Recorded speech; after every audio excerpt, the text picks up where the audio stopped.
All right, so you're welcome to the class, Introduction to Business Management.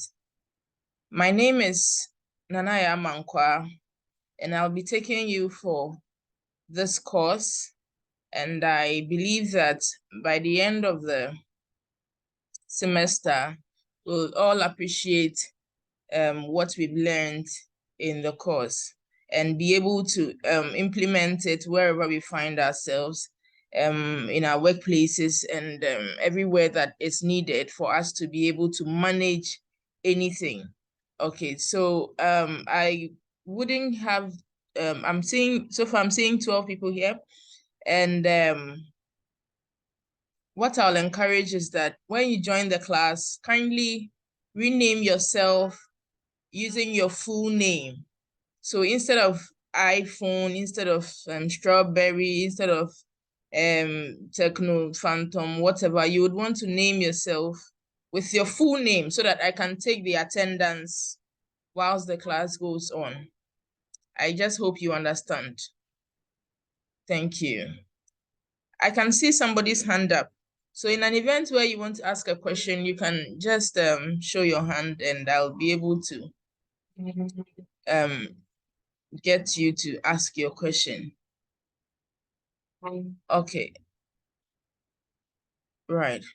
So this week is online, and I believe that next week we'll meet in person and then be able to do better introduction. But for the purpose of the online class, most of you are even not turning on your videos, so I can't even see you.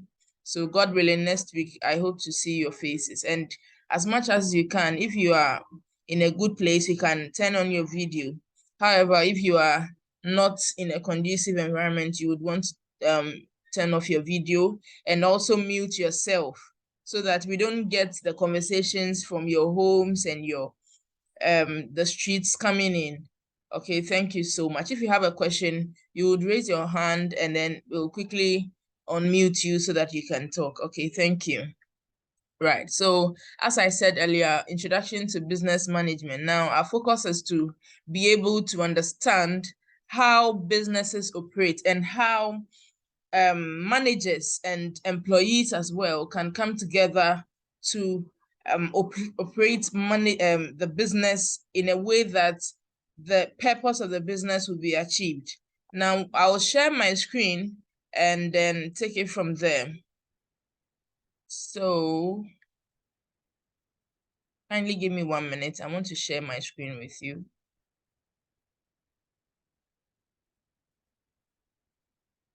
Please, can you see my screen?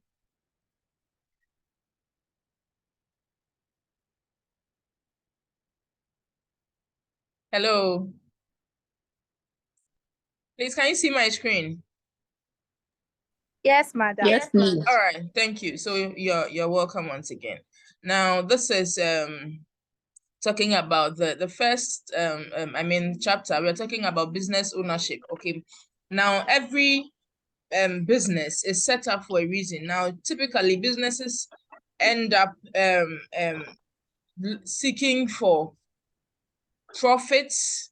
That is the typical sense of business that we know. So whenever we hear of business, but one thing that I want you to understand is that it's not every business that is set up for profit. So a business can be described as an organization or enterprising entity that engages in professional, commercial, or industrial activities. So the knowledge that you already have about business, that once you hear business, then it means that it's for profit. It's not always the case. Sometimes it's set up, we have non-profit organizations and all of that. So businesses are basically to take on activities, okay, certain industrial activities. All right.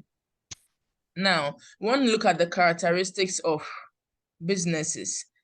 And the first one, I want to talk about economic activity. Businesses are set up as a means of going through an economic activity. And then the production of goods and services, also selling of goods and services, continuity in dealings. When we say continuity in dealings, there's always supposed to be Yeah, the business should it should always continue. All right. Hello. Hello. Portia, Justine, kindly mute yourselves. Hello.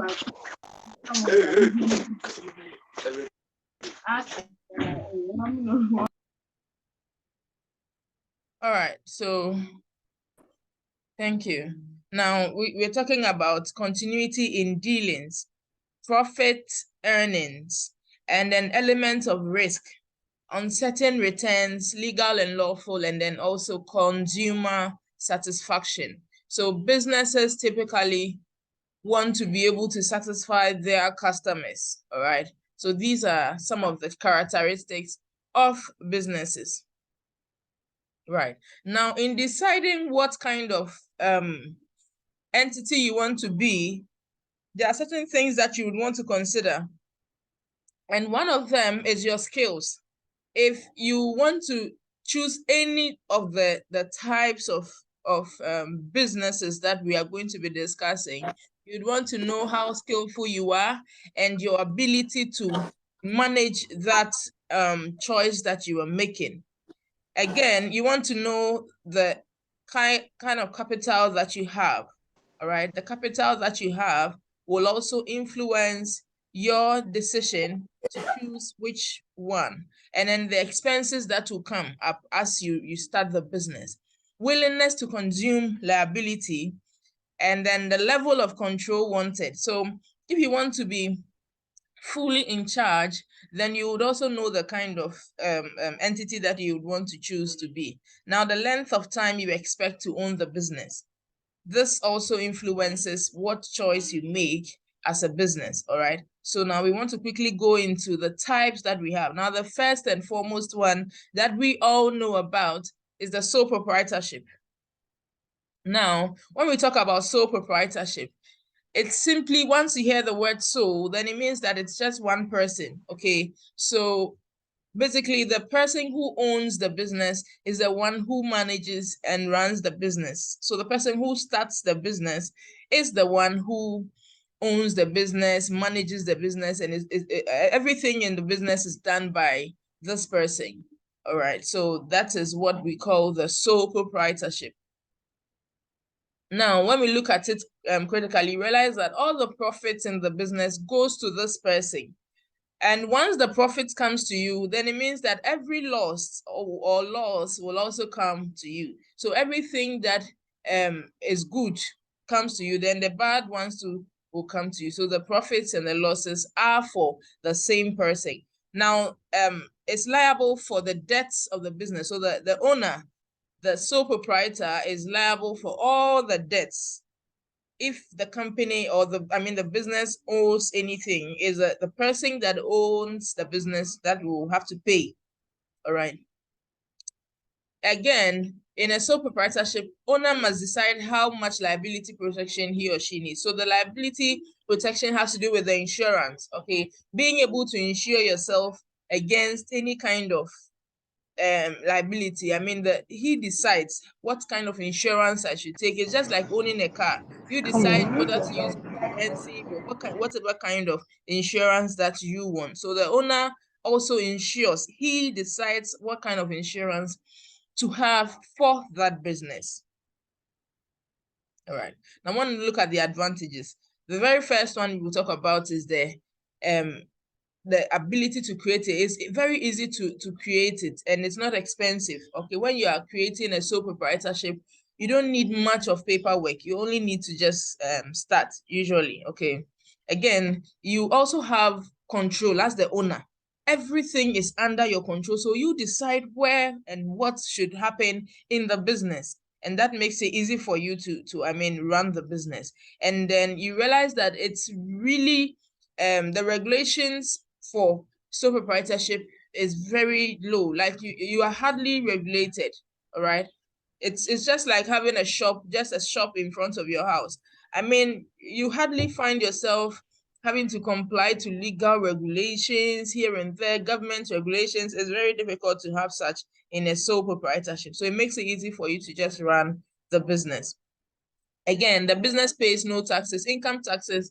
I mean, income is taxed at the personal rate. So whatever tax you pay as the owner ends the matter. You don't have to pay extra. So if you have a simple one-man shop, all you do is to pay your taxes as an individual, as the owner, but the business will not be charged. So you can't be charged twice. You can't be paying taxes for the business, that's small business, and also paying taxes for yourself. So a banana seller who has decided to start her own banana business will only be paying taxes as a person and not for that business that he or she, I mean, she is running, okay? Now we quickly look at the disadvantages. You know, everything that has advantages also has downsides. The owner has unlimited liability. So whenever there's a loss, the owner has to bear everything. You don't share the liability with any other person. Okay, because it's just you who has been enjoying all the profits. When there's a debt, when there's any kind of sufferance, if the business suffers any kind of bad fate, you would have to bear the consequences on your own. Again, sometimes raising the capital becomes a problem. You know that in our part of the world, if you have to go for a loan, how expensive the loan is. If there's anyone here who has gone for a loan before, you notice that the interest you are paying on the loan is so high. So as an individual, whenever you want to start a business and then you don't have the capital saved already, it becomes a problem for you. All right. Now, the business is totally reliant on the skills. So everything that happens in the business is reliant on the skills of the owner. It's the owner who decides what happens. And therefore, if the owner doesn't know how to use Microsoft, if the owner doesn't know how to type, whatever it is, the skills that the owner has is what the business will use. And sometimes it becomes a very big problem for the owner and then the business as well.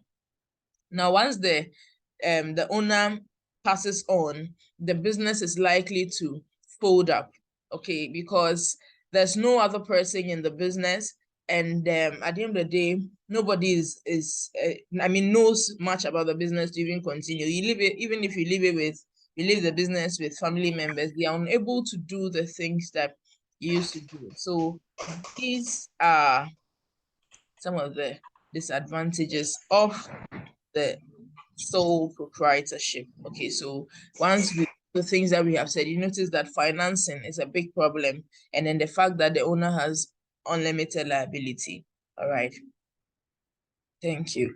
I wonder if anybody has a question, but if you do, you can also chat with us in the chat console. Okay, we'll be able to answer from there. So you can send the chat, and I'm seeing 2 chats here. All right. Okay, yeah, they're having challenges joining. Is it that they're not giving access or what? Because there's no waiting room. Sakina. All right. So thank you. Those who are having network problems, okay, that's fine. We'll look at that. All right. So we want to look quickly at partnerships, okay, as a second type of business ownership. Now, a partnership is basically between 2 or more persons, okay? Now, these 2 or more persons come up together with various resources. So it's either one has the money, the other has the skills, one has the skills, the other has finance. Every time the partnership contains 2 or more people, each of them comes up with something. I mean, you can't partner with somebody if you don't have anything. So there's always that provision for each person to come with something to make the business grow. All right. And once they are coming together, they share ideas, they share assets, they share liabilities, they share profits and losses. Okay, losses. That is what a partnership is. Now there are 2 main types of partnerships. Sorry.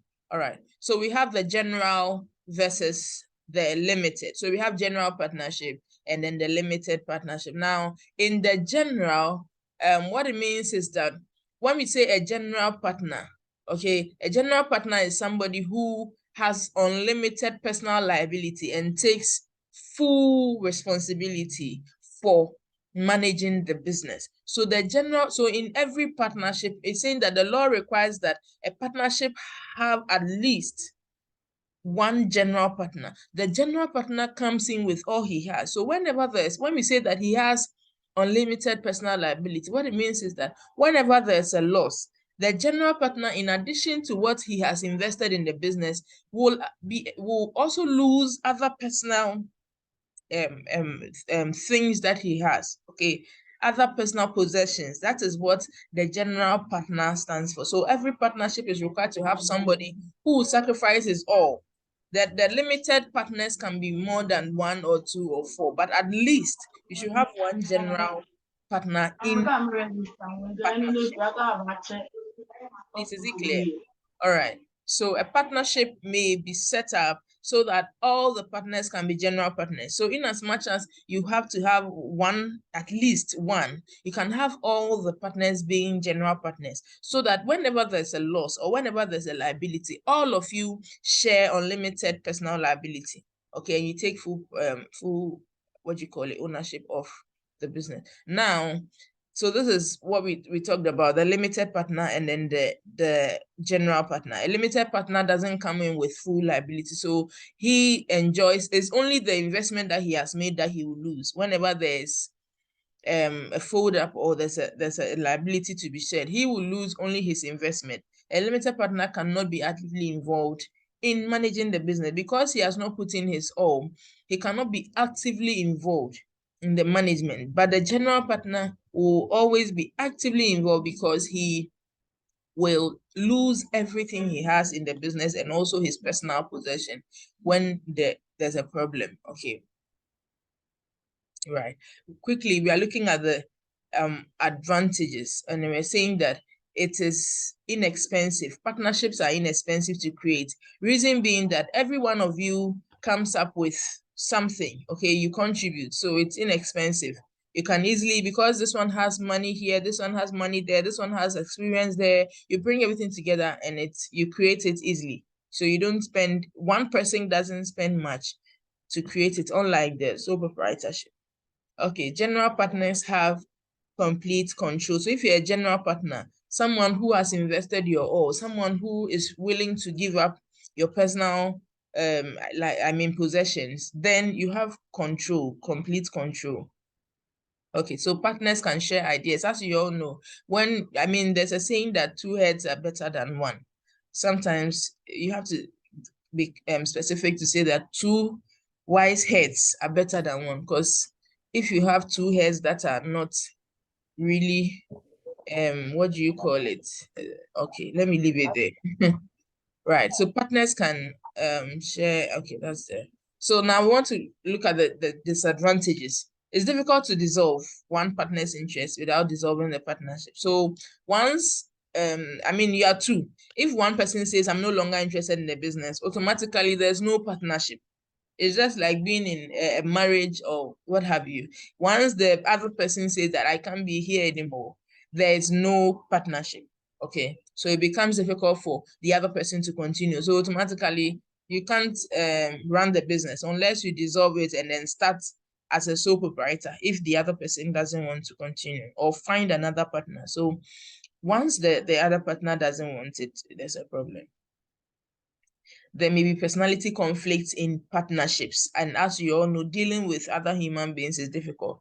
So sometimes you want that, the other person wants that, and it becomes a challenge for you as individuals. So as somebody who is willing to enter into a partnership, you would want to engage and learn about personality differences and all of that, so that your partner is always able to better understand, and you're also better able to understand the person. If not, every time you have personality clashes here and there. Okay, so whenever one partner does something wrong, the other one is supposed to be held liable. And that is that's a big disadvantage, because if the other person does a very bad thing, it comes down to both of you. Okay, or the number of people in the partnership. And sometimes that becomes a very big problem. All right. Now, in a corporation, so we are looking at corporations, which are also different from sole proprietorships and then partnerships. Okay, so the business always has to be protected from liability. Okay, in terms of the ownership, protected from liability for the actions of the company. So this is what corporations are. Okay, the owners of the business are protected from liability for the actions of the company. All right. Every owner is not liable for the actions of a corporation. So that is what happens. And it's very different from what goes on in the sole proprietorship or the partnership. Please, is there any question? All right. So a corporation is a business that is registered by a state and operates apart from its owners. It issues shares of stock and lives on after the owners have sold their interest or passed away. So that is what a corporation is. Now, there are three main types. You have the C corporation, you have the subchapter S corporation, and then the non-profit corporation. So unlike the other ones where you are liable for everything, in the corporation, the owners are set apart. They are set aside from the actions of the business. Please, is there a question? All right. So this is the C corporation for you. The C corporation is actually the most common. That's what we find around, okay, as a corporation. Now, in smaller corporations, the founders generally are the major shareholders. So whoever set up the C corporation are usually the shareholders of the C corporations. Okay. Now, C corporation is an entity that pays taxes on earnings. Its shareholders pay taxes as well. So because we've said that the organization is set aside from the owners, the business pays taxes, the shareholders also pay taxes. All right, separately. You know that we said in the sole proprietorship, it's just the owner that pays taxes. The business does not pay. But here in the C corporation, the business pays its own taxes, and then the shareholders also, whatever they earn, they also pay taxes on it. Okay. So the shareholders are simply the owners. All right. Now, these are the advantages of the C corporation. The status of the C corporation, you notice how we said that the business is set apart from the owners. Okay. And then there's limited liability. So you don't sell everything you have, your personal belongings, because the business is in crisis. Okay. And then the ability to raise investment money. All right, you are able to raise money from shareholders because you're able to sell shares. Okay, you're able to always raise investment money, perpetual existence. Whether the owners are alive or dead, the corporation will still go on. And then there are a lot of benefits for the employees, and then there's a tax advantage for corporations. Okay, C corporations. Yeah. Now, corporate shareholders have limited liability, but some banks require officers to personally guarantee the debt of the company. All right. So this is the advantage that you have for the C corporation. The disadvantages are it's expensive to set up. Okay, it's very expensive. Usually because they are bigger and then they need a lot of capital. Income more heavily taxed. You'll be taxed as an individual shareholder, and then the business will also be taxed. So in the long run, the income tax you are paying will be very high if you look at what the business will pay and then what you as a person will also pay. All right, subject to double taxation on income. All right, at every point in time, you will be paying double, okay? And it's really heavy, as we have already said. Pays taxes on profit. So whatever profit you make, you pay taxes on it. Unlike in other ones in the partnership where you pay taxes after you've paid your I mean, you check whatever you have and then you pay the taxes on the income. Here, whatever profit you are making, you are paying taxes. Now, stockholders taxed on dividends, whatever dividend you are also paying taxes on it, which is, I mean, double taxation, if I should say. Is there any question? All right. Okay, so avoid double taxation with a S corporation. So if you don't want to pay double taxes as the C corporation operates, then you would want to go for the S corporation. Okay, then that one will help you to tax like a partnership, where in this S corporation you are taxed like the way you are taxed in a partnership. The business is taxed. Okay. So what are the advantages of the S corporation? Profits are only taxed once at the shareholders' personal tax rate. So whatever the personal tax you are paying, that is it for the S corporation. The S corporation is not a tax-paying entity. So unlike the C corporation, where you pay taxes for the business and then you also pay taxes for the individual, in the S corporation, it's just the personal tax that you pay. Okay, it's just the individual tax that the person, the owners will pay, the shareholders. Okay, disadvantages. So the S corporation can actually have more than 75 stockholders. Okay, so in this happens typically in the US. Okay, so they say that who must be sorry, US citizens. Okay, so typically in Ghana, we don't have S corporations.